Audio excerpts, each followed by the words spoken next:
Hello and welcome back to the Elder Campaign. I'm your host and GM Nineveh, and with me is just Kathea this time.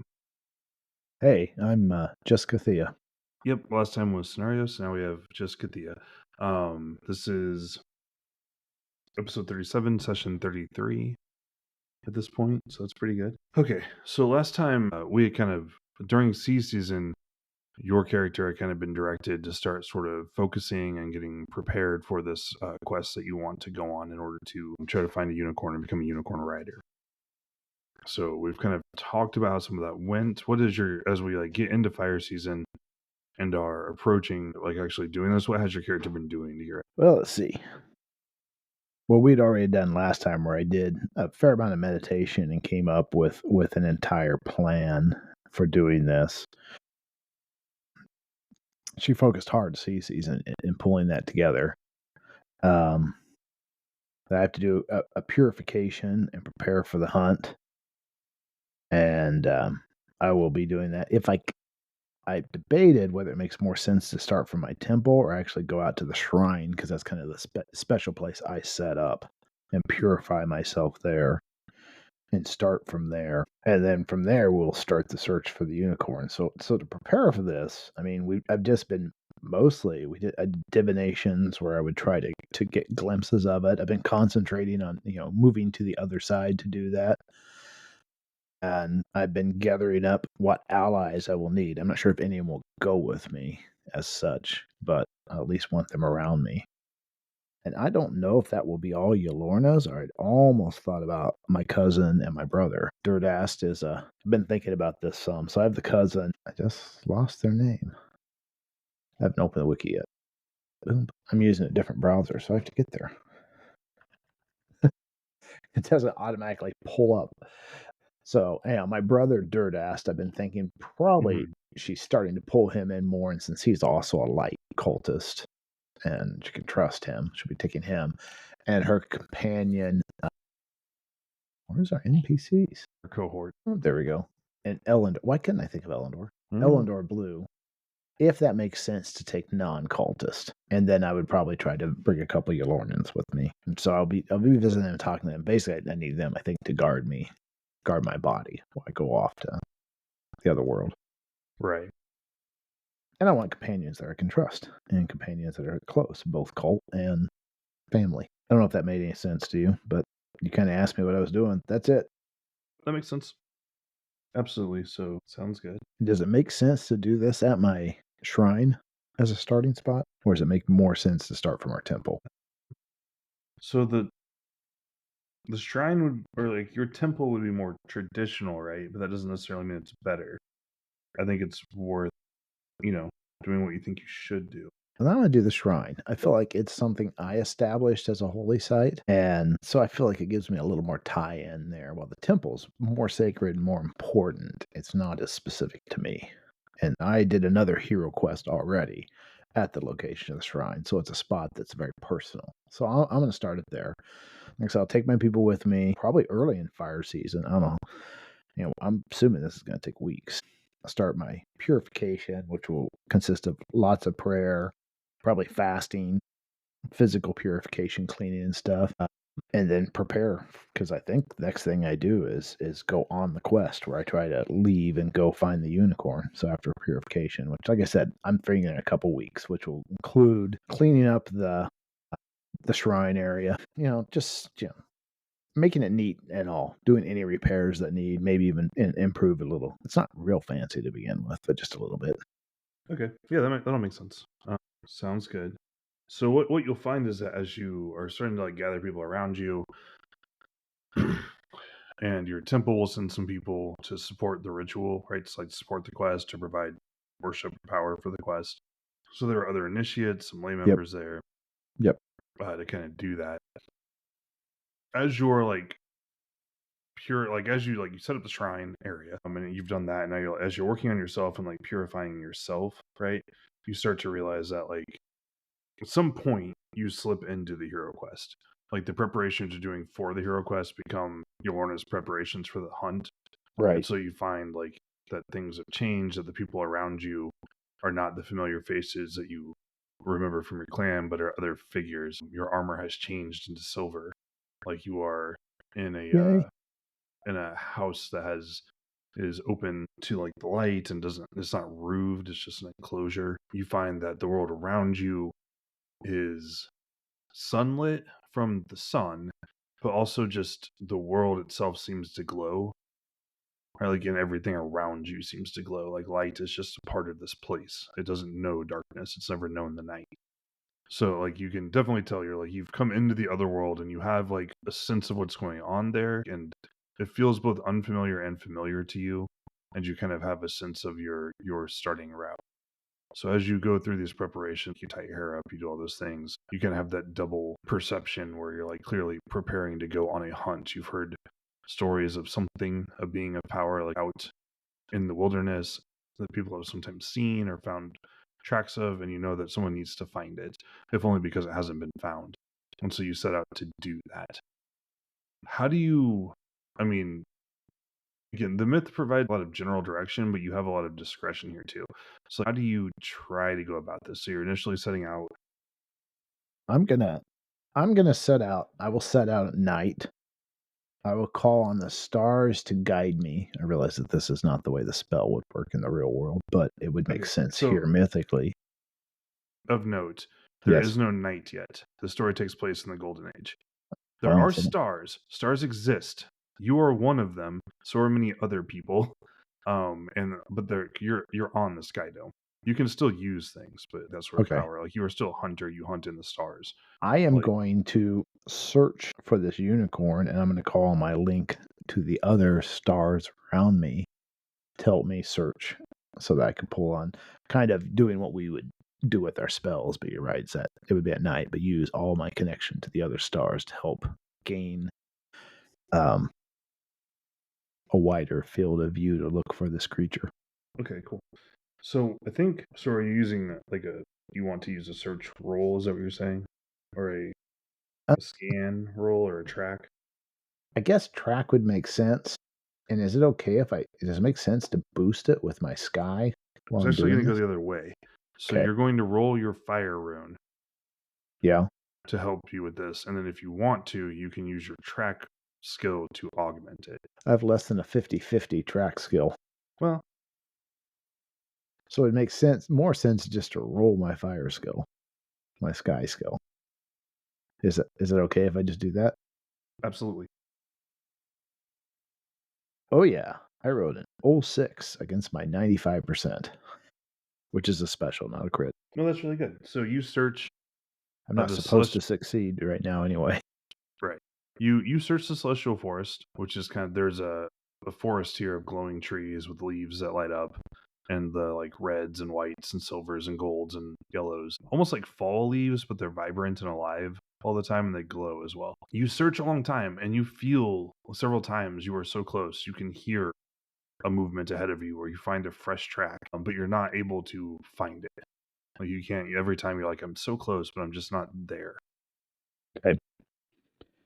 Um, at that point, I realize that I have to do something else in order to become worthy of finding the unicorn and gaining its I guess I'm gonna be honest. This is something I guess I should have done with my prep. If we can backtrack and assume we did. I'm Okay. not sure what I do to become worthy of the.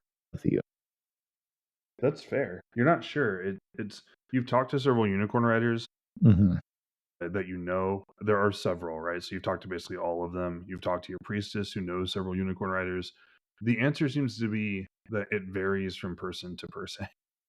Okay. There's no set path there. It's not like a known element where it's like take out the mercy or something, like something like that. Like it's just like there's something there that has to be purified or changed or given up to make yourself worthy. But what it is sort of varies from person to person. I am going to look around in the spot in the forest. I guess I'm not in the forest. I'm looking down on it because I'm in the sky. The forest is in the sky. You're on the sky dome. In the Does that make sense? forest. Yep. Yeah, the forest is part of the sky dome. Got it. So Yeah. I'm in the forest effectively. Yes, you're in the forest. Yeah. I'm going to look around in the forest and see what there is to see and see if there's anything that stands out to me. Roll your fire rune again, I suppose. Okay. Yeah, I got a success, 65. Okay. What as far as things standing out? I got a question for you. I got an idea. Good. Absolutely. Since we've been doing the elf quest of defending the tree, is there something we could pull with that in the sky realm with the sky trees? Just an idea. That's an interesting question. Maybe. Okay. Okay, so here's what I'll give you. Okay. So you are more familiar with um trees. So this is something that like elf culture, etc. is just trivium. You do feel like there were elves in this forest, or there are elves in this forest that show the signs of Eldraian habitation. Okay. That's interesting, right? Yeah. But so as far as like other things, like one thing you notice is that you have something. So oftentimes the fire rune is about like purity, ideological commitments, and like separation in the sense of rising, right? Like being reified or becoming like separated from things because you've risen over them, not because you're like apart from them. If that makes sense. So one thing you feel like is that frequently when you are getting close or you're looking at the forest, you notice like as you're trying to hunt or trying to do things, like you feel this like little black shadow of a pole that like tugs on your heart and seems like it when you're trying to let go of everything, it's hard for you to let go. What do you think that is? Like, let's look at your passions and you can tell me what you think Hint. that is. Uh, It's not a hint, it's just a question. well, I have a couple things. We already talked before about letting go of my. This isn't really my passions, but my frustrations with killing people and losing somebody could also be something with my irrational hatred for Orobras, though I'm not sure if she realizes that That's fair. irrational it is. But But maybe now she would. potentially. Um, actually, she'll do that. She will sit down while she's tracking this and meditate and open herself up to see if she can make a connection with what's pulling on her or coming towards her, and see if she can figure out what that is, or see if she can let it go if it's something she needs to let go. Okay, makes Guessing sense. it's one of the two. It's either going to be accept it or let it go. All right, that makes sense. What do you think it is though? Do you think it's your hate passion? Would you say That's what I was guessing is my hate passion, because I don't think the others would be negatives for me. negatives aren't necessarily what we're like? It's not necessarily a question of what's a bad thing on your character sheet, but it is a perfectly fine answer. So we'll go with that. It could also be my attachment to my tribe. I have to let go in order to move on with the or clan in order to move on. That would be the other thing I Is could that think. what you think it is? I actually think it's the hatred of Orobas. Okay, But cool. that might be a very meta answer, because I know as a player that it's not real. My character may not know that. No, I get you. I mean, all of your passions are real. Like you have Yeah. you feel all these things. So okay. Right. So yeah, but looking at that one, you're like, this is probably the one, right? So as you meditate, just go ahead and make a meditate roll for me. You can uh actually it's again a fire roll, but you can boost it with meditate. Uh-huh. Yeah. Is that a good Let's roll good at fire. meditate? Let's roll this. Oh wow, I'm rolling well tonight. I'm probably gonna cut my own head off in the next battle. Hopefully. I roll I rolled 03 for my fire rune. Okay, that's very good. All right. So yes, you determine as you meditate in the forest, like you sit down, you look inward, you apply that sweeping sight and that fiery illumination that you carry to within your own soul. I mean, this is something you think you've done before, right? Because this is something that Lorna is a pretty pure goddess, and you have been preparing yourself for this hunt. So, but this time you do it again, and you realize that it's not just about the hunt. It's not just about rituals and rites. Like it's about like deeper conditions in your mind. And so the part of you that is still Kathea realizes like, yeah, you have this little darkness running through you that is like a poison where you've hated this person. And it's something that ties you to the material realm, like really specifically, and kind of constrains you. And so you can choose to let it go. Oh, I think she would definitely, once she realizes that's holding her back, she would let that go. Okay, it makes sense. Can you roll that passion for me? I might. Oh boy, just roll it straight. I started rolling an 84, and I have Okay. a 54. So Okay. So you failed it. I failed the passion. Good. You can cross that passion off your sheet. I was like, I don't know if failing's good here or bad. No, it is. If you had succeeded at it, you would want to hold it, and that would interfere with the quest. Because these are your passions are a part of you. They're not just stats. They're like I love my family. It's like, cool, I need you to give up your love of your family. You're like, well, I don't want to. I love them. Like it's a hard thing to do. So, but in this case, you were able to let that go. So you give that up and you extinguish that part of you that you think is part of your shadow and burn it away until it's gone. So cool. That's pretty cool. All right. So at this point, you will be able to like you sense another presence like in the place where you're meditating, this part of the forest with you. It is like you and the fact that it is very bright, right? You can feel that touch of like sunlight purity set from it, but it's also unlike you in some important ways that you're able to kind of sense immediately. I want you to roll your life rune, which is the opposite of your death rune. Tell me how you do. My fertility rune is my life rune. Yeah, life and fertility are the same. Is there any way I can help this one, or do I want to help it? I just want to know how it goes. Not really. Okay, well, let's see how this goes. Yeah, I failed. I was 71. I only got a 12 in life. I know. It's terrible. It happens, right? Yolorna is a fire and death goddess, so this is a hard roll for her. Okay, so when you open your eyes, you see in front of you like a large. It's at the edge of. I'm assuming you're meditating in a glade where you can like see the sun, basically, because the sun is still below you at this point. Like it would be above you in that sense. Like your sky is the lower air, the lower sky. So you're able to see the sun. So it's at the edge of the glade. It's a large silver white horse-like creature. It has cloven hooves, a tail more like a lion. So it has a solid tail that has a tuft at the end instead of just the hair the horses have. It has a large spiraled horn on its head. And it seems it has come to you because you have purified yourself, right? You've made yourself worthy of it, but there is some hesitance there, and you can tell from looking at it where it stands. Like when it walks, when it moves, like the trees around it look healthier. There are flowers at its hooves that have sprouted up as it moves and then fade away back to normal plant life as it passes. Unicorns are touched pretty heavily by life just by looking at it. You can see that. Okay, I'll actually remain sitting, meditate where I'm in a meditation position, and just simply watch it a bit. And then finally, I'll just say, hello, greet it. And I'm trying to kind of get it to come towards me. I'm not sure if that's realistic to get to, but if it does, yay. No, I hear I'm you. trying not to do anything.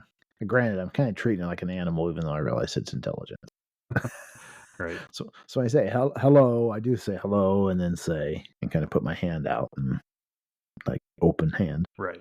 So it turns to regard you. Once it's looking at you, you can tell its eyes, like a horse's eyes, which are usually dark, and sometimes if they roll them, you can see the whites. Like its eyes are silver, like all the way across. Like they're like a solid sheen. Oh, that's cool. But you can tell that it's looking at you, and you can like sense that, like, yeah, the weight of its like intelligent gaze slowly staring at you. And over the course of several minutes, it slowly approaches you. And while your hand is outstretched, it reaches like down to put its muzzle in your hand. When it does so, its horn like extends to your chest and touches you like right above where your heart would be. Right. So we're gonna make a note of that. You have some options here. This is like you can feel again that like pull of like life, right, and power, vitality, healing, purity as well as in there, warmth, right? All that stuff is kind of tied together with it. Do you feel like you want to move towards that power? When you see the unicorn, is your instinct like, oh, this thing is amazing, I would like to be more like it? Or is your instinct like, oh, this thing is amazing and I want to complement it? Like be its other. You know what I mean? More like it. And I think I would. I mean, I'm not physically moving, but moving towards it, engaging it from an emotional connection, a spiritual connection. I'll put Okay. my hand up. Don't really feel like putting my hand over the head because that's like petting an animal and it's like it's intelligent. But I'll put it up on it, the kind of the side of his face, like you could kind of rub it and touch it, and then try to, reach out spiritually. Right. Reach out. I got you. Right. So you move to embrace it and you feel like you kind of slip towards it and you feel a part of yourself lighten, right? And when you do that, like it moves more fully into you. So like it wickers softly. Like this is obviously an intelligent animal, but it doesn't appear to be like gifted with speech, right? When that happens, do two things for me. Put a Okay. check in your fire rune and Okay. put it and make this note this is a separate check from the rolls you've made. So put like a second check in it basically. Oh, I get 2 And checks? yes, and put a check in your life rune. Really? Despite Yes. failing it? Yes. Because you're making choices here. So I may reduce my death. you may reduce your death. In fact, I'm more than like. Yeah. So that happens. Okay, once this happens, there's like a moment that lasts, and again, this is so the idea that there was no time before the like in the god time is sort of an Atlantean thing, right? The solar cultures treat that differently, but either way, this feels to you like a moment that is outside of time. You have like this immortal moment of being here with this your Lorna experiences too, where you're just sort of with it and communing with it, and there's not really like a lot of speech or thought. Like an age could have passed or a minute. It's hard to tell, right? But eventually, you know, like a moment comes where you're able to. You feel like this animal will let me ride it or like convey me around. It wants me to do that. And so, what then would you do? Did you bring like a blanket or a saddle or a bridle? Or are you going to ride bareback? These are all, things to think about. I didn't think about it ahead of time as a player, though my character might have been smarter than me about this as somebody who lives on a. There are no wrong answers here. They only tell us things. So I would have brought a nice thick blanket. I don't think I would have brought a saddle because I'm not sure if that's appropriate. I'll get a feel for it, but I want to put something on to protect its back so I don't injure it and I don't doesn't feel my armor or anything against it uncomfortably. And I take a long time to move in that direction. I feel myself bathing in the moment, as it were. And you're right, it could be an age, it could be, just minutes, but she's not in a hurry to move to that stage. She wants to take time and simply exist in the moment with this connection. And then if it feels right, she will move on to slide the blanket onto it if it's willing to, and then sit atop it Okay, if makes it sense. if it grants that. She's gonna be really sensitive to it. Like she's aware. She's not like mounting a horse that we had to break. Well, that makes sense. Again, these are kind of going to rely on your runes. So make a fire rune check for me, but you may modify it with your ride skill if you want, or boost it with your ride skill. Oh well, I'll boost this one. I almost blew that, but the die turned over. I got a 53. Okay, cool. So put a check in ride because you succeeded at it, and then boost your fire rune with it. Okay, I just get a normal success. Roll Okay. 69. All right, so you're able to do this part of it, right? Like you're able to get on its back and without offending it or creating any sort of like spooking it or any anxiety. Once you're there, right, it's pretty quickly obvious. The unicorn looks back at you, like makes eye contact, like it's like right, you're in the place that you're supposed to be. Like you feel that sort of sense from it, like that was part of its goal, and then it takes off. It just like turns. It quickly works up from a walk to a trot to a canter to a gallop. It's quite fast, and it's taking you through the forest and through things. I would think this would be almost ecstatic joy riding like this Right? Yeah, that's fair. with her background. Well, and not to mention the cultural thing, but somebody who's grown up and lived her entire life on a horse. No, that makes sense.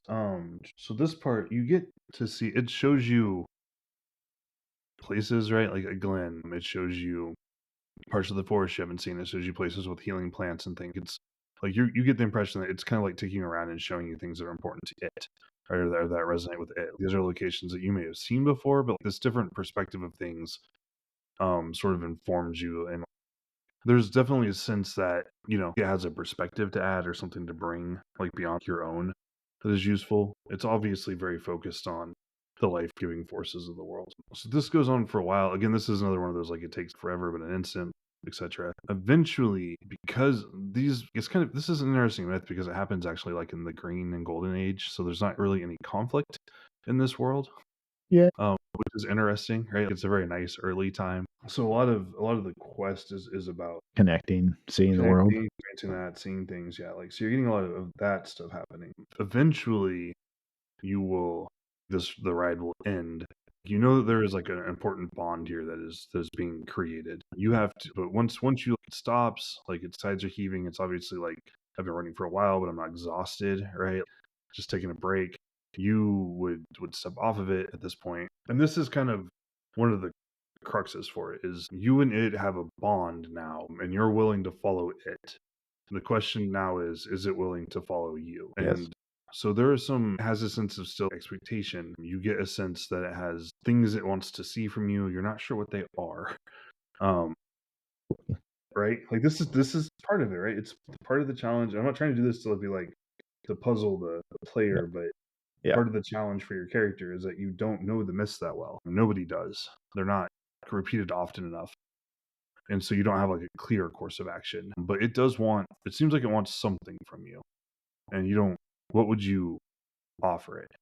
And remember, it's intelligent, so it's not like a carrot, but do you offer it like some sort of words or a promise or something like that? I mean, yeah, I would offer to, if it would travel with me, we could bring honor to Yolorna, and we could also build in there heavily. Remember, in this myth, you are Yolorna. Yes, yes, yes, yes. Okay, got it. So I'm sorry. So we can use our abilities to bring peace and stability to the parts of the world we can get to. That we can use what we're doing together. And I mean, I'm not hiding that I'm a warrior, but that we're using those to advance what's positive and what's orderly for the world to make things better for people. And that's something we can work together. And I kind of convey what we've been doing. Like I mentioned before, I didn't say it here, but we're kind of watching. Do we see Aldriami around? Because I have that connection with them, kind of conveying that we're trying to help the Aldriami, and I would love to have this unicorn as my companion to help me in the quest in the world I'm called to do. And I would, work with it to do the things that it feels called to do in the world. Make sure it's seen as a complementary relationship and not one way. Like I realize it's not just a mount. Okay, cool. So that goes some way. Good The job. way you say that, that Right? You feel goes nervy, some way. right? Like so important to develop tension without anything like really there. Just to be like, well, Oh, it's fine. it's like when the GM says you can try. Right? Yeah, It's like, does he mean exactly. I can roll the dice or does he just mean it's hopeless? Exactly. You can roll the dice, and as long as you get a 21 or higher on that D20, you're good. Right. Okay. So that's all good. Yeah, those words are meaningful to it. It seems to like them. Right. It approaches you again pretty closely. All right. Is there anything? This is a point where, if you want to, you could make, you could firm up this deal, remembering that you are currently a god in the god time, approaching another mythic being. You could firm this up with an exchange that's more esoteric, right? So, like mechanically, you could sacrifice power to it. Yes. Yeah, I was going to ask How that. much do you want to sacrifice? Oh dear Lord. I'd be willing to sacrifice a couple points of power. So two. Yes, two. I hope I gain these back soon, so I don't have to recalculate everything on my character sheet. Right. Right. That's the real cost is the math you have to do when the session is over. Ooh. Cool. All right. So once these things are done, the unicorn re-approaches you. It seems like it dips its head right to you. Once again, like it touches your chest with its horn. Like that sort of like that's probably when you actually sacrifice power to it. But that'll happens like and it's not like it's just part of how things go, right? Like it's part of the story for you or part of the Can I interject one thing too? absolutely. If I could, I would also sacrifice magic points and or even rune points to it, which I know I'll gain back. But I don't mind doing those. I just don't have any actual more permanent power I can do. Yeah, no, yeah, you can give up more transitory things. They matter less on my end. Yes. But they're things you can do, right? Like that would be appropriate, so that's fine. And then once it's like done that, like that second like tap to you, that second contact is made. That's really intentional. Like you can like mount the animal again, the unicorn, and at this time it will let you kind of like guide it around or take it where you want to go. So what things do you show this unicorn? You are remember that you are Lorna in this moment, and you are in the sky. You're on the sky dome. I don't know. I know, right? It's tough. I think we will go. Well, I was leaning into the outer army, so we will go look and see if we find elves. We will look around, and if we see stars or other stars we can see in the sky dome, and travel to one or back to where I came in. Okay, so would you say you would look for elves, you would look for the stars, and then you would look for home? Is that is that what The you meant Yeah, by where I came from? yeah, yeah. Okay, I'm just not sure. Yeah, that's fine. I'm not either. I'm kind of winging this as a No, player. that's okay. There is an So is my element of character. winging here. So Yes. is my character. So Yes, if you were an Orlanthe or an Arnaldan, you'd have much more of a script. But unfortunately, you have a lot of like, I don't know. Like, I guess I'll try this and hopefully it doesn't suck too much. A lot of these things will adjust some stat lines for you or the I think I'd like to travel around to several stars. Actually, since we're up here, we can probably move fairly rapidly. absolutely. Maybe even a moon. Is there a moon at this point that we can go to? The moon would be the moons, I should say, really. And that varies because sometimes the moon is red, sometimes it's blue, sometimes it's white or silver. It's at different places, usually in the lower sky. So they would be above you from this context. Can we ride there, or is that not ability to be ridden to? Not really something you can ride to per se. Okay, It's that's so fine. some of the objects like Yelm is in like the middle sky, which is above you, but not like like maybe within bow shot or something, but also cosmically far, depending on angles. So Like the I moons are shouldn't shoot out. true, yeah. The moons would be like higher slash lower, right? So they'd be above the sun, so closer to the earth, which So yeah, but you can definitely you visit elves. They're unusual to you. They look like they are the elves of the sky world. So they have like silver marked skin and like metallic, like golden or tin leaves. Yeah. They all glow like whatever. Some of them have flowers in their hair growing from their bodies that glow. They are kind of blessed with an inner light. They're unusual to you, but they're recognizably elves still.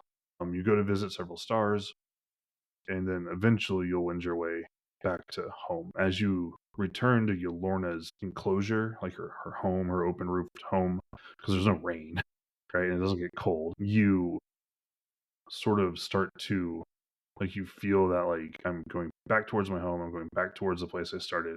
As you do that, you get closer and closer to the mundane or material world again. Like you start to leave the mist behind. The big thing that changes is that once you've done that, as you kind of descend from I'm in the hero realm back into the physical world, is that you are still mounted. So where you left on foot, you are still on what is now just like a more mundane unicorn, but still like a unicorn, right? Yeah. So that went pretty well. Good for you. Good. The I most had no good. idea how that was going. The big challenge, right? I think in the world, the most common place for people to trip up is that they don't want to lose one of their passions. Like they're like, I really do hate that. Like they're real, right? Like it's like I really do hate that person. I don't want to let that go. I have good reasons for it. Or I really do love my family or my clan or my tribe. I don't want to let those things go. So you're saying my earlier fumble actually helped me here? It made it easier because you got to give up something you didn't care about as much. Though you could have given up a clan or tribal love or your family, right? It just depends. But there are things, passions tie you to the world, like passions that are related to them, and so you have to let something go. And a lot of people don't want to for good reasons, right? And so that's where they fail. But player characters kind of have a like, yeah, I'll give it up. Like it's I'll give up the love of my life for a magical unicorn, of course. exactly. So it's easier for a player character, I think, because they have the player to help them with it. But yeah, so no, that went pretty well. You succeed where a lot of people fail. Failure is usually not catastrophic. Failure usually just means you return without a unicorn. You're in the hero realm and it never comes to you. Is what happens a lot of times. Or if you're doing a this world quest, you quest and never find it because you're never really able to like let go properly. That's one of the harder parts for your Lornans. Cool. So we gotta So I handle really just get rid of that. I'm going to leave it on there, but hate, maybe I'll just reduce it to a 0%. like you would scratch it at this point. You could delete it or just 0, but I'm just leaving it there as a reminder that A, it was there, and B, it was released as part of the hero. right. So I have some rolling to do. I have a unicorn. Yeah, you did it. You came back with the unicorn. Your as you arrive, obviously the other Yolornans here are like, whoa, that's a unicorn. It looks cool. Everybody is sort of awestruck. People are like kind of gathering around, but they're also giving you space. They had to guard like the ritual site and maintain some things for you, right? So that was kind of important. You were gone for about a week from their perspective. I didn't even hear it. I just did that by reflex on here. So yeah, so those things happen. Obviously, you feel like once you're out of the god world, the hero plane, like you feel the weight of like I've been apparently up and active for a week. I am tired. but also triumphant, right? Like Yep. you've gone out and done the thing you intended to do, um, which is pretty cool. We're gonna do some kind of paperworky stuff as we like go back as you take your unicorn and yourself back to your temple, right? To be like, hey, look, I did this thing, I got it done. Um, I have a couple. So of your unicorn's characteristics, the same as yours, which two would you say you care about the most? Okay, hold it. Say that again. Your unicorn has 7 characteristics, just like your character. They're the same characteristics. Yes. Which ones do you find most valuable? Which two? Ooh, maybe it's intelligence. I don't know. Right? I mean, I kind of like the idea of charisma because I mean it's a unicorn. It ought to have a big charisma. Heck, Okay. let's do those. It's got to Okay. be physically pretty impressive anyway. Mm-hmm. Yeah. So we'll do intelligence and charisma, the non-physical things. Could have also been power, I suppose, but we'll do charisma. That's cool. Okay. So over this period, also because I know that this is like something you've kind of been shooting for, like as a human being for several decades, like and as Two, three? Oh well, a yeah. player in this campaign a year and a half or so, and as a character for her whole life, I will let you name this unicorn if you have something I that you. actually do not have one. If you have one, go for it. But I otherwise, don't, but I was like, this might be the sort of thing that's important, like no, that I, you have. I actually appreciate that. And I was sitting there thinking, I don't have a name. I was just thinking unicorn. You need the unicorn. No, I'm kidding. Oof. Request failed. Permissions revoked. Here, I look at this. There's a fantasy unicorn generator name generator. Yeah, go for it. If you see something in there you like, let me know. We don't have to decide it right this moment, but feel free to play with it while we're kind of talking over things here. Unicorns are all male, right? Yes, in Glorantha, they are all male. Does Estar, ESTAR, work well? Yeah, Let's do that.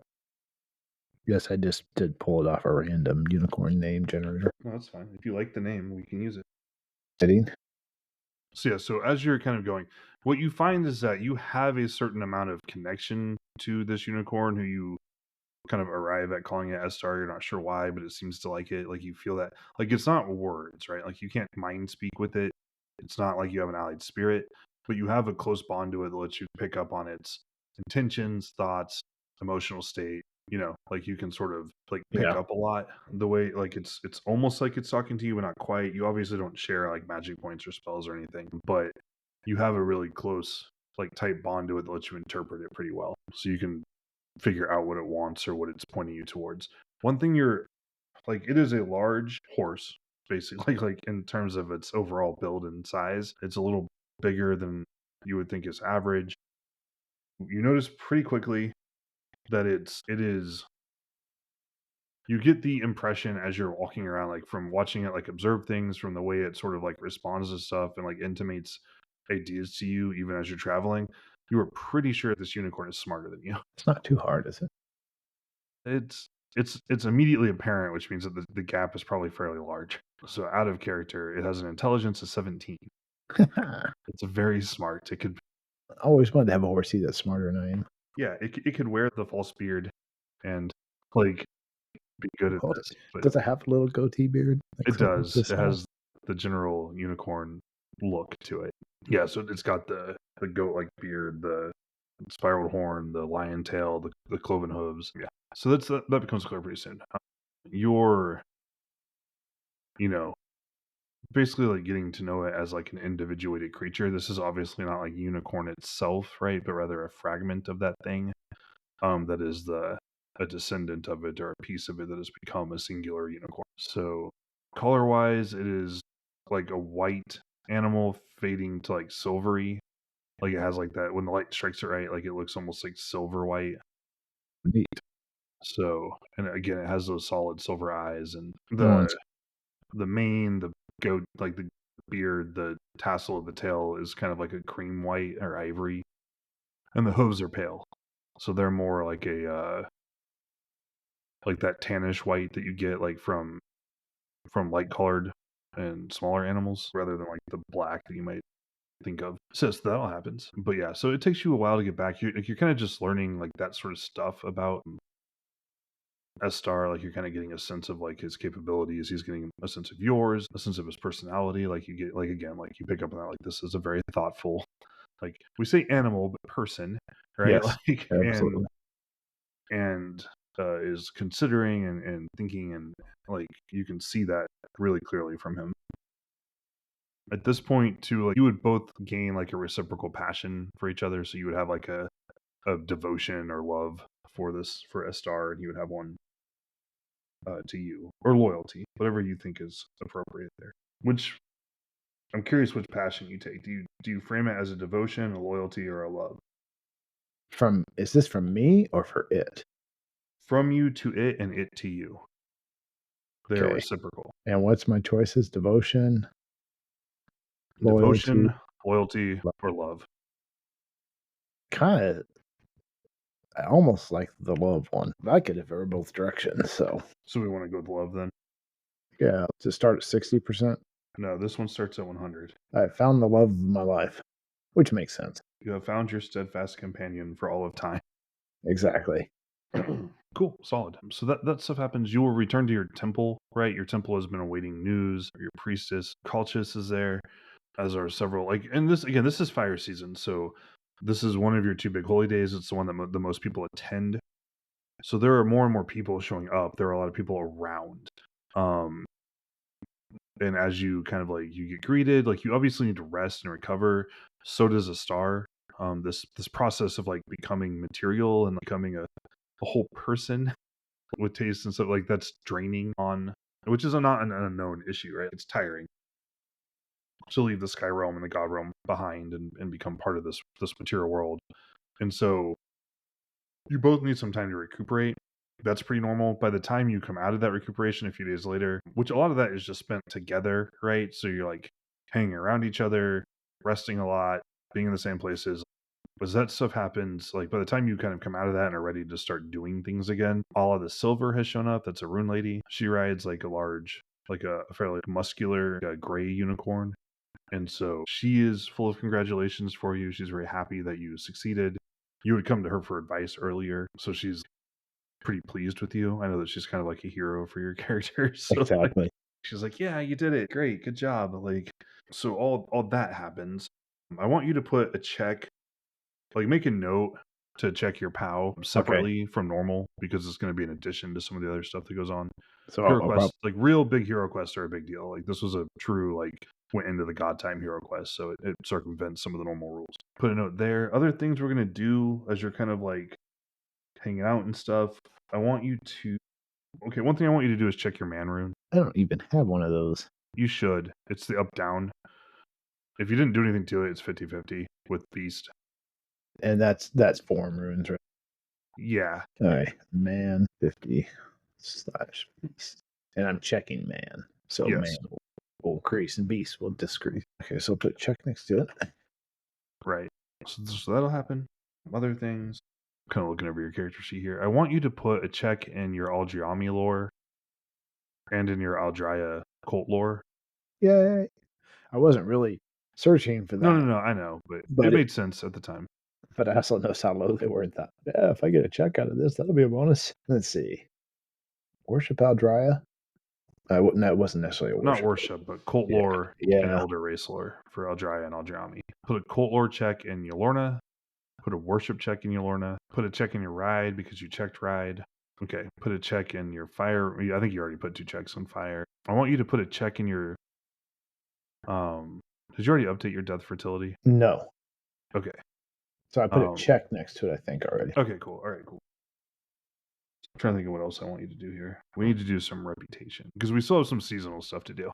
So we're kind of like resolving this, the afterblows of this stuff, and then we'll resolve some of the seasonal things. I'm kind of just looking at it. I would say roll 1d6 for your reputation. Yay. You get 2 something. Okay. So that's what you get for the unicorn quest. It's apparently not. It seemed like one of them that should have been bigger, but it wasn't. It's like, well, yeah, we all kind of thought she'd get there. Like, so it's like, yeah, it's cool, but yeah, I think that's probably what happens. Is just people are like, we assumed she would get it, so it's not as crazy, you know. So apparently, some of that reputation was sort of preceded itself. Cool. All right, so that's a lot of that stuff. Other notes, I will ship you on the wiki. I will build out your unicorn stats for you. Relevant things, other than being very smart.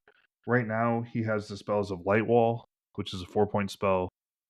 Light, which is a 1-point spell, and Mobility, which is a 1-point spell. He had in a charisma of 6 when I rolled it. You added another die to his charisma by picking it. That got you 2 more points, so he's slightly above average instead of slightly below average on the charisma score. So I've got 2 points left of spells for him to take. You can pick those, but just do not take healing spells. Okay. Because the unicorn's native abilities make that completely pointless. Okay. I guess I'll look, since you've already decided a bunch of it. Should I look and see what you do first? Yeah, you got light wall, light, and mobility. You have 2 points left to spend as you please on spells. Okay. You may choose right now. You don't have to choose right now. I just want you to know about it. Okay. If you know what you want, that's fine. If you don't, don't. we can look at it later. I'll leave you the spots blank. So that's cool. But yeah, those kind of come stock-ish.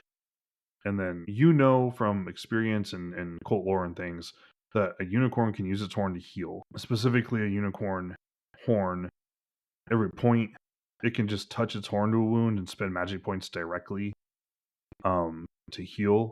It can reattach severed limbs, just like a heal spell. It can also spend 1 MP to just get rid of a poison or disease. Wow, I've become the healer. I kind of knew the that. Unicorn has become the healer. Now, of note, if there is a possessing spirit, this will push the disease spirit into spirit combat with the unicorn, not immediately dispel it. But it will force that combat to happen. Not all diseases are caused by disease spirits possessing someone. Most aren't. There is usually a disease spirit somewhere if diseases are going around, but it's not necessarily like every person has a disease spirit in it.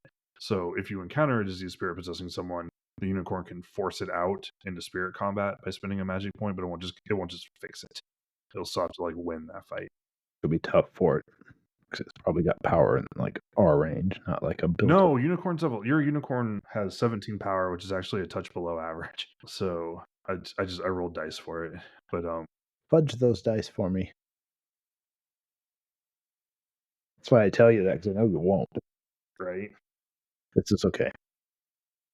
Actually, you didn't really roll below average so much as you lost a die for introducing a barrier between you and the animal. It's also why you got to check in the man rune. What barrier? Because you used a blanket. So I should have wrote it bareback. It would have foregone the check in the man room, but had the unicorn at normal power. So, but you rolled a 5 on that one die, so you didn't miss by much. So that's kind of what happened there, just behind the scenes on the dice roll stuff. But yeah, that's how that went. So really, overall, pretty good. So that's pretty solid stuff. So you will from here, you will kind of transition towards your High Holy Day. You spent a lot of time at your temple or off on a Heroquest or preparing for these things or at the shrine. And so you kind of have been really wrapped up in the Yolorna side of things for most of fire season.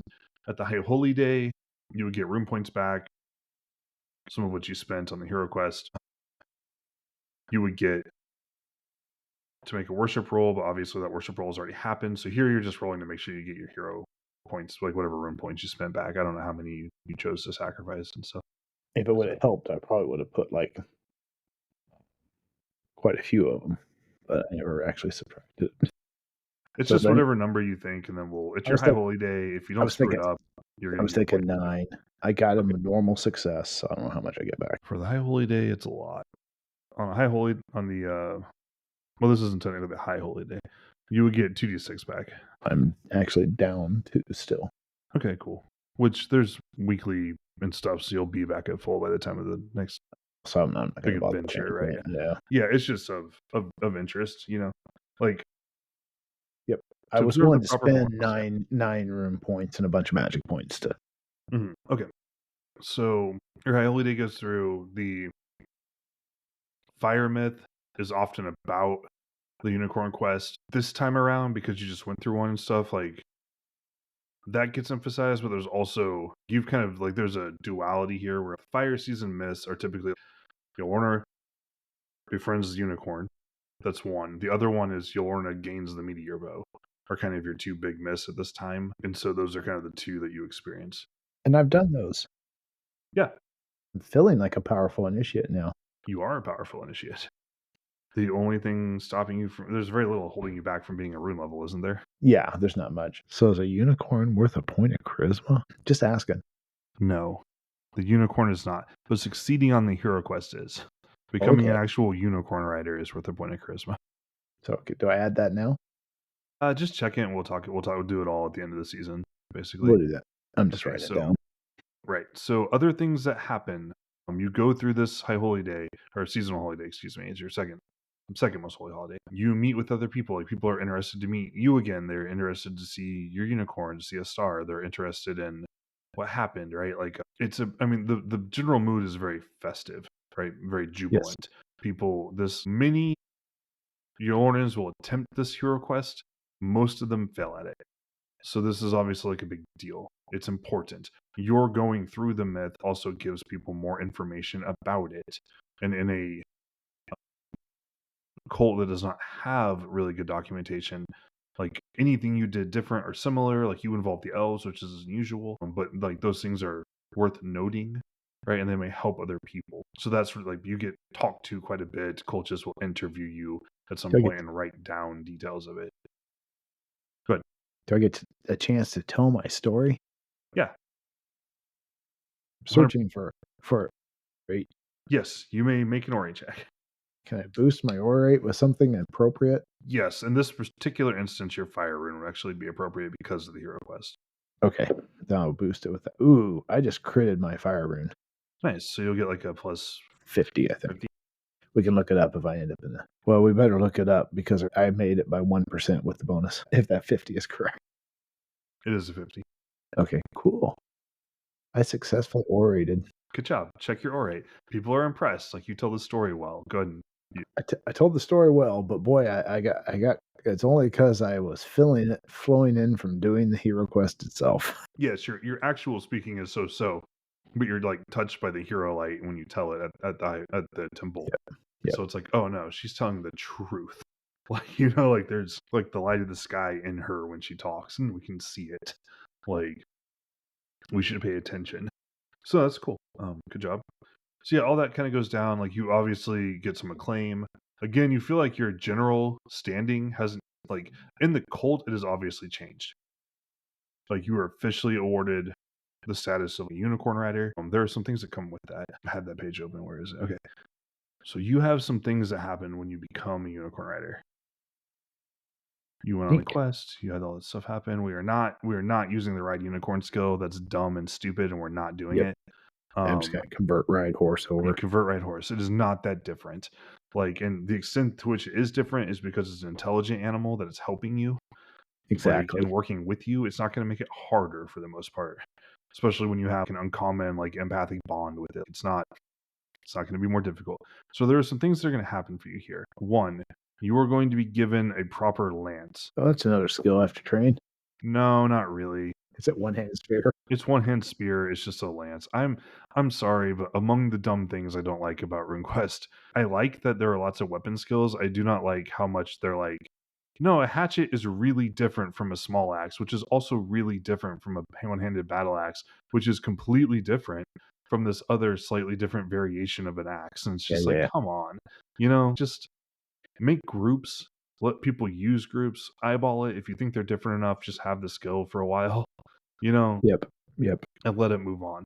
But it's not like I think real people who really do like HEMA and fencing and stuff know that like rapier and saber are very different. But if you know one of them, you will pick the other one up faster. So just your lance uses one hand spear, but it's a lance. You will be given that. It's nice, but it's not like magical. It's just like a nice lance. It would help signify like you're a unicorn rider. You have a mount, right? You would also be given. I think you've been carrying a lunar sword around, right? The Short sword. We wrote it as okay, short we sword. changed it. We changed it to Yes. short sword. That's right. Once we realized that was like you were barred from using certain weapons and you had to have that, yeah, we Right. changed it. Okay. So at this point, you would also be given a short sword if you didn't So already have one, and I would. Okay. So that one would simply be decorated then. You already have a missile weapon, so you've gotten like the equipage done. One thing this does open up, you could learn, like your unicorn already knows light wall, but you could learn light wall at this point. You could also learn shimmer yeah, as a unicorn rider. I'm good. Makes sense. You have two other missives here. You have an obligation that comes with this. You have to spend 2 seasons a year at the temple. Okay. One of those seasons has to be dark season. Okay. You will be given special dispensation to fulfill your oath to the elves, both because the Yolornan temple is like connected to the elves and because you swore that service to Yolorna. So that won't interfere with that this year, though. In the as and you also were not a unicorn rider when you made those oaths, so they're not going to force you to break your oaths immediately. But in the future, you will want to plan on being home for dark season. And one other season, and the other Yes, one's which I would assume you're choice. going to make storms. Yeah, it's your choice usually. Yeah. Probably Storm most Right. years. Makes sense. Otherwise, if you have to be there for those seasons, you're getting a special dispensation this one time. You need to be around for Sacred Time as well. You want to be around for Sacred Time, so it's not really much of a burden. Technically speaking, if you want to leave to go do stuff, like to like take a leave of absence essentially from the temple and your temple duties, you'll need to ask Colchis or Alla to let you go. If Alla's around, she has precedence. If she's not, Colchis has precedence. In practice, this isn't going to matter. I just want you to know that you are more tightly bound to the Yeah. structure, and so just be aware of that. You are more tightly bound to your temple now as well. But it will not interfere with your adventuring. You don't usually spend like 2 seasons in a row just off gallivanting, so not a huge deal. So that's cool. Those are the big ones, though. You get a lance, you get some obligations, and you have a couple of spells open up. That's cool. I mean, I have nothing to say much. I'm kind of overwhelmed by the whole situation. Like, oh, there's a And lot I happening. think and I think in character she kind of is too. No, it absolutely makes sense. It's a big deal. It's like it's pretty close, not quite, but pretty close to like impressing in like the Yeah. Kern series, right? You're Right. like I made this best friend forever, and I understand his every thought, and we're buddies. And he told me his name, like, Yep. Yep. but you didn't get mauled on the hatching grounds, so that was pretty cool. I mean, dying on the hero quest would have been part of it, Mm-hmm. but I didn't. Yay! I'm alive. I mean, I kind of expected to, but I also was not totally certain. So My general feeling is that the greatest risk of Skyworld Hero Quest, so like Light Rune Hero Quest, Fire Rune Hero Quest, is that you either fail to detach yourself sufficiently, like to like rise and purify, and you just fail, right? Or the other thing is the other risk is that you do that too good, right? You're like, I know I'm not Kathea, I'm Yolorna, and you just never come back. You just let go of your material life entirely and just become get it. part of your goddess, like or god, because that's the nature of the fire rune. Like the earth, other people have other things. The storm rune is where you really are like, I screwed up, like, and I can't fix it, right? That's usually where you get that sort of thing. The earth rune, the temptation there is just to stay beneath the earth, right? To hide from your problems, and so all the runes kind of have their own failure states. Um, Usually yours would just be like, this hero quest didn't work, and I don't know why. I wasn't pure enough; it didn't work, or I was too pure and I left, which is a success for the character, but not for the player. Yeah, it's Right. true. So by the time you disentangle yourself from all of these things and you're like, wow, that was a lot. Like I need some time to like think about life and stuff. By the time you kind of do that and you get like your temple rights are over, people are starting to leave again, you're getting a little more space on that front. You're like the newness of things is kind of starting to wear off. Like you're getting back into kind of a rhythm of life and stuff that is there. Few things are going to happen. Okay. First big one is just that you get swept up in a lot of news. Like there's a lot that you missed while you were doing all this. The big one is that near the end of season, the Talmori surrendered to Jones. He won some pretty important victories, killed the wolf companion or wolf brother of the Talmori leader. He killed one of the Talmori leader's sons. At that point, the Tomori as a whole were so hard pressed that they gave up. They've been pushed, like they left the Maboder lands, they left part of their hunting grounds and have moved further east, like away from that border entirely, and have surrendered. That's a good thing, probably. The flip of that is that Jones was given a lot of plaudits, right? And a lot of, like, he got like a triumph and all that sort of thing. And he was awarded the Maboder tribal lands because the tribe no longer exists. It was destroyed by the Telmori. They killed it. They ate the clan regalias and whiters and the tribal regalia. Like that, the clans and tribe no longer exist. The land therefore does not belong to anybody. So now the Lunars just stole it. They gave it to Jomes. They gave Jomes the grant to rule over it. So he is now Duke Jomes of what is technically called Jomesland, but is generally being called Wolfland. He has also been given the title Jomes Wolf for his I don't know victories how I over feel them. about this. That's fair. One of the things that comes out of this pretty quickly that you learn about is that because the clans and tribe were destroyed, right? Like those structures are gone. The Maboder had the bad luck of being a treaty. So like Clan A sent all their women to Clan B, who sent all their women to Clan C, who sent all their women to Clan A. So nobody who's in a Maboder clan is not from the Maboder, if that the tribe, if that makes sense. So when those structures broke, none of them have a clan to go back to, right? And what that means is that none of like land and people don't necessarily have standing. So like when the Maboder tribe breaks, that land doesn't belong to the Prince of Sarder. It belongs to nobody. When the people no longer have a tribe or clan, what does that make you? An outlaw. So they have no rights in the structure. So while many of the survivors fled, many people did not survive. Most of the survivors who are still on this land have been made like they were enslaved by the Lunars to work now what is Jones's land. Your clan has been, and this is a conversation that's been happening beyond their voting, but also like throughout your tribe, have been talking about like what to do about this because it's far away from you, but it's a big deal. It's not that far. Right, yeah. It's on the other side of the Dinacoli, which is a large tribe, and they're also like proper Sardarites, not Tarshite Sardarites. So there is also a language divide there, but it is like a big deal. So there's been a lot of debate about like how can we help, what can we do, do we want to get involved, what is the story? At this point, you realize that your cousin Cenarios has been gone for a while, and when she returns with her husband and 2 children in tow, she comes down pretty like just your clan's debate shifts quite a bit to like okay, like we're gonna throw in on the side of the Maboder and try to like find children to adopt that have been orphaned or don't have a home. We're going to try to get people in and marry them into our tribe where we can, I'm all like for it. or adopt them. Like so, like your tribe takes that stance, Okay. and you know that until Cenarios returned, having gone on a mission to rescue 2 children, your tribe wasn't sure what to do. Like, and when she did something, tip the scales. Like you see that happen. Good. I tell you, I mean, Kathea would be 100% in on this, but also she is feeling herself separating from the clan to a certain extent.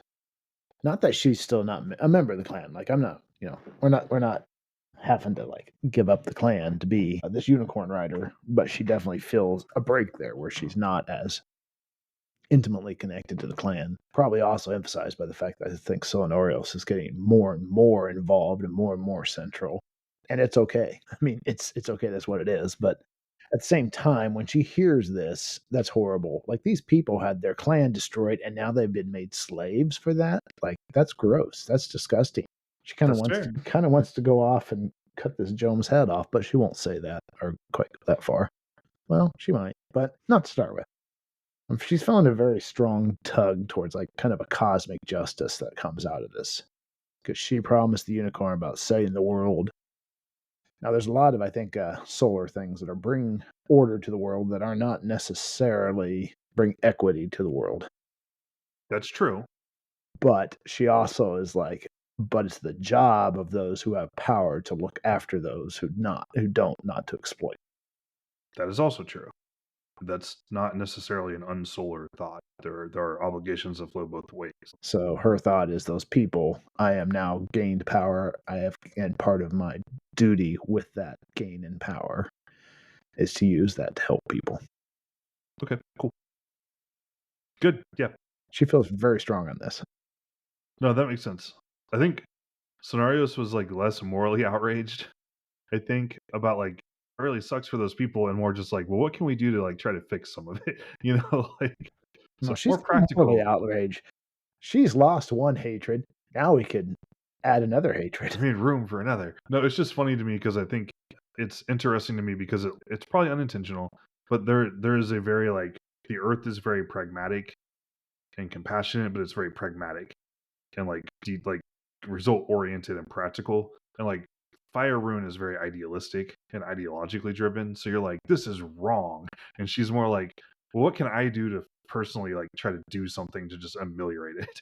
Like it's like that to me like just looks like both the characters' runes, just like speaking through them, which is cool. which is cool. I don't know that I actually consciously did that. I just kind Right. of Kathea is a character that now I kind of am really getting, and I mean, maybe I feel like I am. I'm like I. It just feels like no, this is the instant. Like I don't have to think Right. about it. Like that is Right. her reaction. Period. Right. No, absolutely. I'm not all questioning your reaction. I just like it, and I think it's informed by a lot of things, but I like it. So it is cool when you get into a character and you're like, I just understand where they are. And so it's easy to step into their skin. But that's cool. Okay, so you hear about all that. You hear some about scenarios. I will let the two of you like talk to each other in character Yeah, and like catch up with absolutely. each other because a lot has changed for both of you this fire season. But and I want you guys to do that. But this is something that you would witness, like even if you haven't talked to her, like you were very aware that she's been busy and that has changed some things and done some stuff. You also, like you said, you get that news about the Maboder, you get that news about Jones. That's all very interesting. That's kind of where we're at. At, those are the big news things. At No, it's this fine. point, we kind of sped through the Heroquest faster than I thought we would. I'm okay with it. You know, and I'm honest. Sometimes there you're like, well, what do you do? And I'm kind of like, I don't know. No, you're good. It's cool. It's very open ended, and it's not like there are right and wrong answers. It's more of like, well, how does this impact the end result? Like, how does it change things or add something to it? Which I thought was interesting, and it has changed. I have one thing on my notes that has not been revealed yet. That won't be revealed this session. Tell It's me, true. tell Nope, me, tell nope. me, It's tell too me, late. tell me, You have tell to me. live in a state of bewilderment. So, and I will pull that later. No, it's a good thing, don't worry. No, it's all right.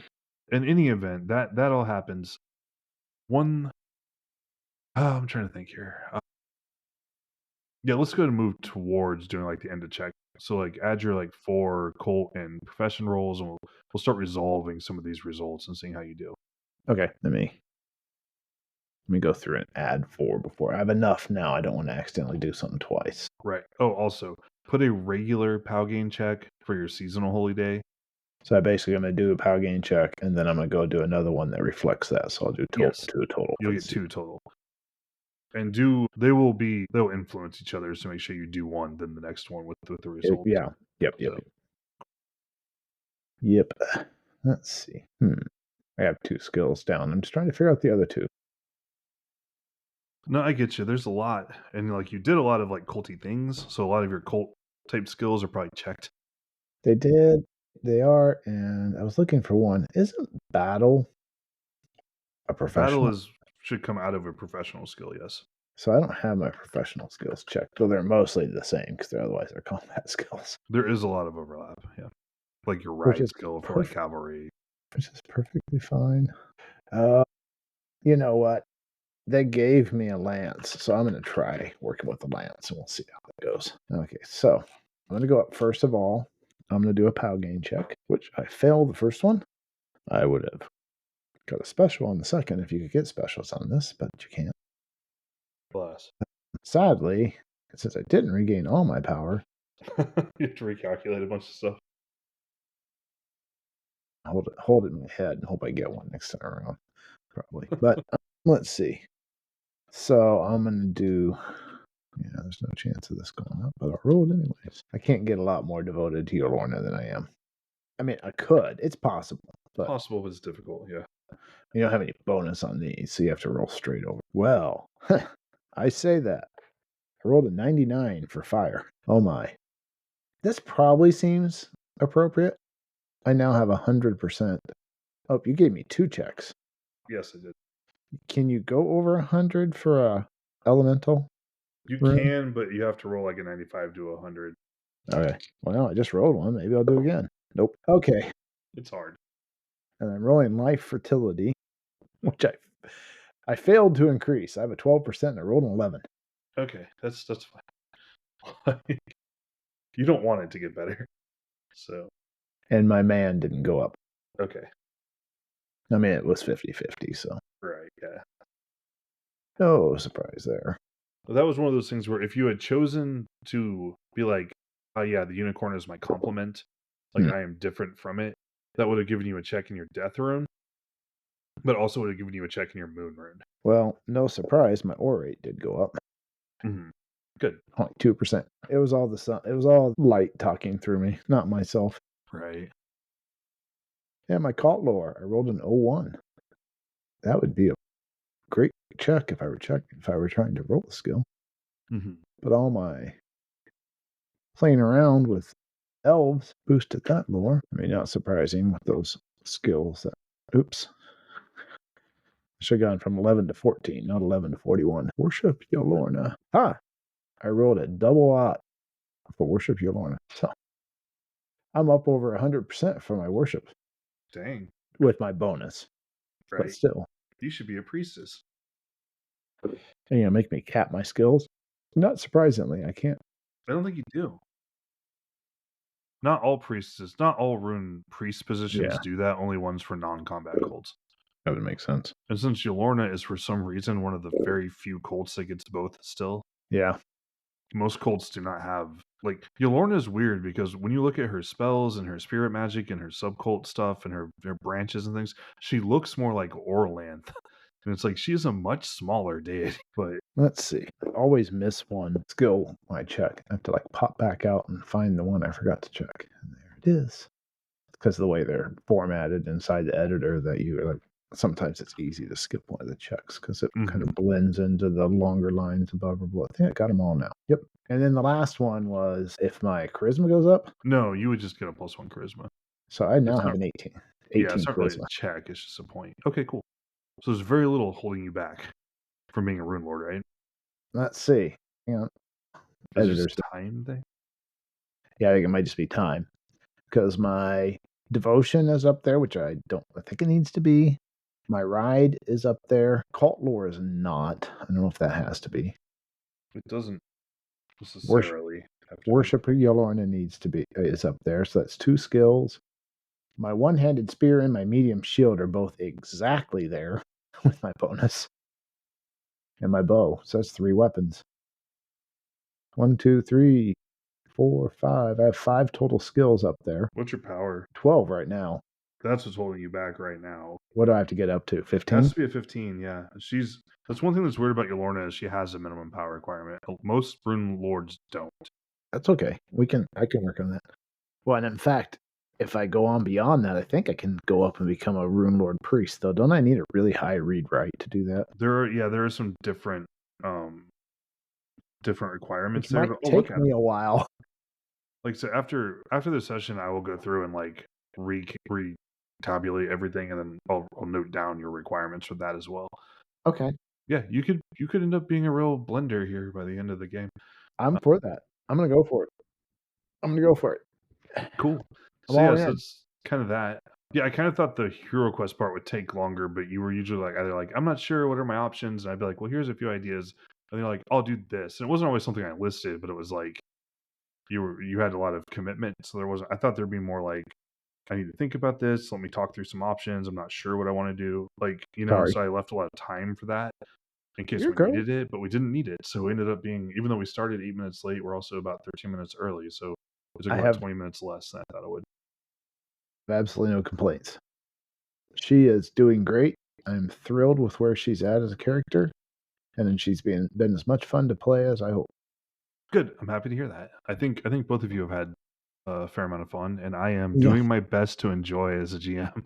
So I'm having fun running the game. I'll have to get the lance written down at some point. I think it's 1d10 plus 1, plus I add the 3d6 or whatever bonus from the... Yeah, and I'll get that all written down so you know what those numbers are. I haven't built it out yet. It's okay, and I could look them up. But yeah, I'm feeling kind of like a badass right now.